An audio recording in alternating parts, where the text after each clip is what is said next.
The Befriending Barn. The British pilot was tall, broad-shouldered, and pale, but that last part might have just been because he had a sprained ankle and had lost a lot of blood. He was heavy, too, heavier than I expected. He leaned on me for support as I led him away from the hedge. I didn't know how much of a false blood trail he'd left, or how long we had until the searchers would come running back over that hill, so I picked up the pace. The airman grunted. The three-legged race never was my favorite event at the village fair. "Do you always joke around when your life is in danger?" I asked him as we limped into the barn. "No better time," he said. He stopped. "This is your idea? Hide me in the barn?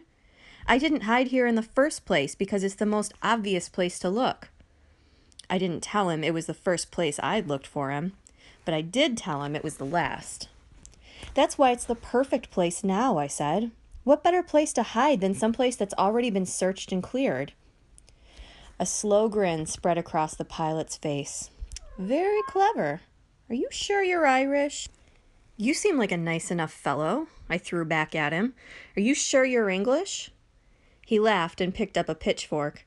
Together we dug as far back into the hay piles as we could, and I made a little nest for the pilot while he cut a piece of his shirt away to bandage up his arm.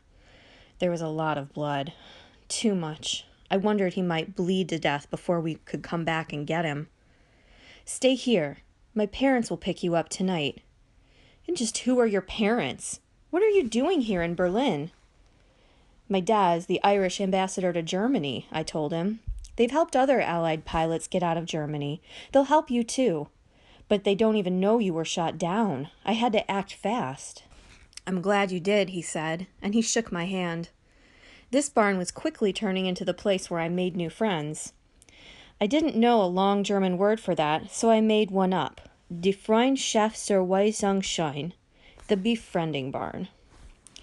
I picked up a pitchfork full of hay and got ready to bury him. "Wait, I need you to do one more thing," he said. I took a camera with me from the plane, a big camera. I was taking reconnaissance photos. Very important reconnaissance photos. I need you to find the camera, get the film.